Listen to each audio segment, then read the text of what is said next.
It is you. Oh yes. Why did you write that book?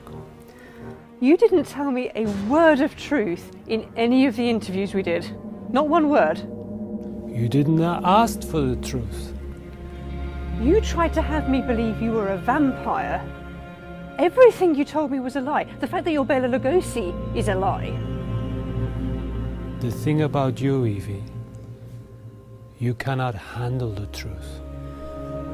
There is no such thing as a vampire. I can handle that truth. Let us talk about that. Fine.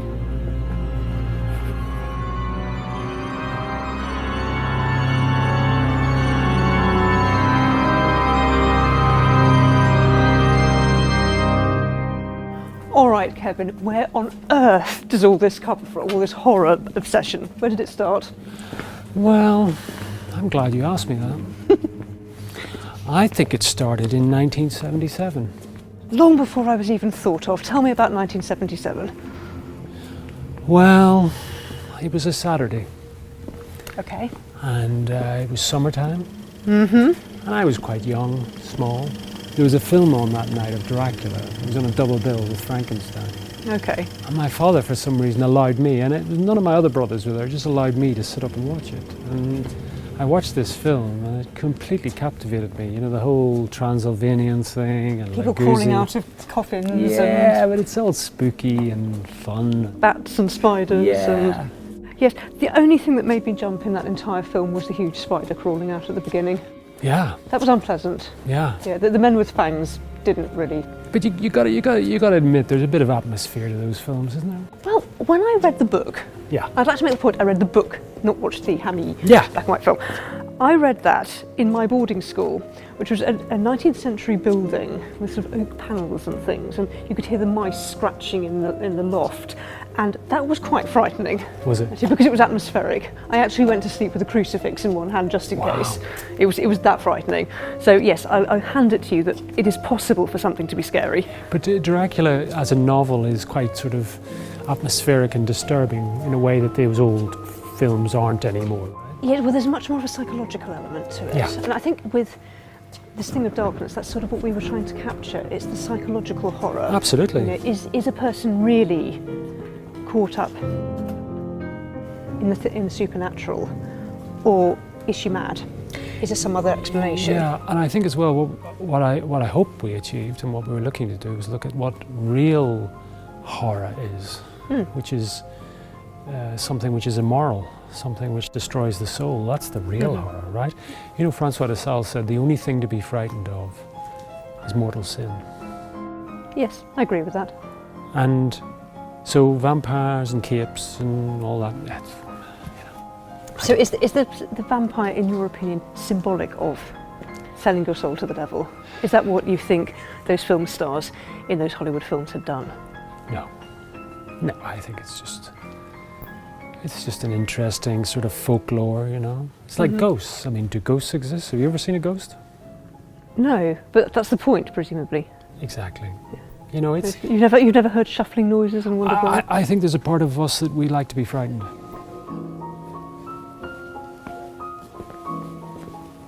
So, have you ever read Frankenstein? Oh yes, I did a dissertation on Frankenstein. Did you indeed? Mm-hmm. And what do you make of it? Great idea. I mean, it's very interesting because it's all about the sanctity of life, isn't it? It's about the dangers of man playing God. And the conclusion I came to is that what's wrong with the Frankenstein monster, for want of a better word, is that human beings are made in the image and likeness of God. Mm-hmm. He is made in the image and likeness of a flawed man. Mm-hmm. Therefore, he is going to be ugly. He is going to be a monster. That's true. He doesn't stand the chance of, well, does he have the chance of salvation? Does he have a soul? They're the really good questions, but did it frighten you? Yes, it frightened me a lot more in some ways than Dracula. I mean, Dracula had the jump out of your seat kind of fear, but Frankenstein, it's one of those books that leaves you thinking and thinking, and you know, and you find it.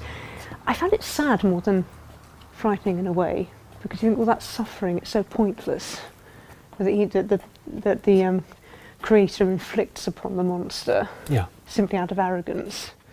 And of course, the fact that I ended up being a bioethicist ended up being quite interesting because I deal with these questions all the time. Mm-hmm. Kevin, don't you think there might be something profoundly wrong about enjoying being scared?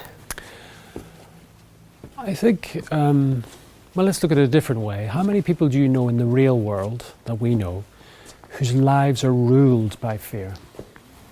Plenty. Correct. It's not the same thing though, is it? Well, they're ruled by neurotic fears, anxieties, imaginary fears, and the kind of fear of reading a book or watching a film, it's not the same thing. I mean, but it's pleasurable fear, isn't it? It's pleasurable. Nobody likes to have a phobia. It's a nuisance. It interferes with life. But it's not quite the same thing. Getting a thrill out of being afraid. It's true. But you write crime thrillers. There's an element of suspense, right? Yes. And people love that, don't they? They love hanging on the line. You know, how's it going to work out? You know, it's the same sort of emotional roller coaster. Are people afraid though when they're waiting to find out who done it, or are they just curious? Well, it's an emotional reaction, you know, and I think the horror genre has an emotional reaction, which I have to say, as I get older, I'm less. I mean, I'm probably more frightened of the gas bill these days than a horror film, you know. So when you watched Dracula as a child, you hid under the bed, did you? No, I never did. I never did. No. I just like the atmosphere. I like the ambience.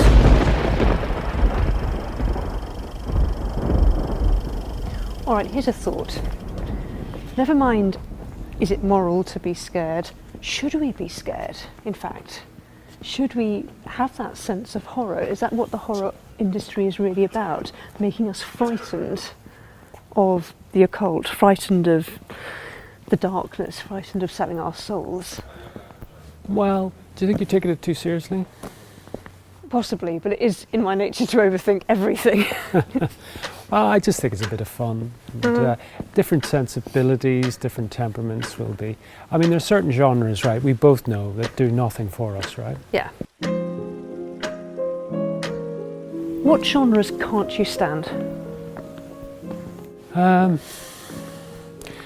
the genres I just don't read, you know. I mean, I don't read westerns, I don't read war stories, I don't read... No war stories? There's so many of them. I like non-fiction war stories. Chick lit I don't read. I mean, sci-fi I struggle with. I think I don't do sci-fi. I'd be worried if you were reading chick lit. It's not really meant for you, is it? You're not tempted by the Game of Thrones genre, lots of massacres? No, I'm not at all. All right. Point taken that maybe horror is just a bit of fun, right? Perhaps. Ours isn't though, is it? No. What are we doing differently? I think we're dealing with what the real horror genre, the genre of Frankenstein is dealing with, which is ideas. Yeah. We're dealing with ideas, and we're dealing with something which ultimately pertains to the immortal soul.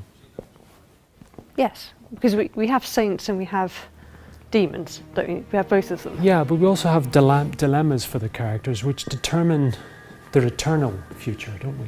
Yeah. And we have people... we don't have ghosts, but we do have people acting beyond the grave. Yes, and we definitely have the supernatural. Yes. So perhaps all horror should be Catholic horror. Well, the real horror is Catholic horror because it's the real horror of losing one's soul. That's the real horror, right? The mortal sin thing we were talking about. So, you know, listen, anybody who's read the Bible knows horror stories. Yeah. I suppose the danger in some of the modern supernatural horror fiction is that they have a theology or a cosmology which is not Christian. Yeah. It's not Catholic, and therefore they have a sort of dualism, you know, of good and evil, and a universe which there's a devil and a God in equal power. Where we don't really believe that. We believe in. You know, we're not Manichaean in that sense. No. I mean, do you think that's just a twisting of the Christian story of good over evil? No, I think it's a rejection. You think it's out and out rejection? Okay, so if a lot of horror rejects the Christian vision of the universe, this thing of darkness doesn't. It's very much a Christian parable. Yeah. Is it fair to call it that? Is this overthinking? I don't think so. I mean, we have every right as Christians to write in any genre we want. And we should be. We should Of be course. exploring more. But I just think with horror, there's something there. You know, I think a lot of people will be put off reading a horror story because they'll think that it's satanic or atheistic at least. But Catholic horror ought to be the finest horror in the classical tradition because all those characters are fighting for their souls. Yes. And they are searching and hopefully finding a way out of the abyss they've fallen into. I agree. Sounds like we did a good job. Do you suppose anyone will read it? So, Evie, the children of the night, what sweet music they play. I wasn't even convinced when Bela Lugosi said those lines.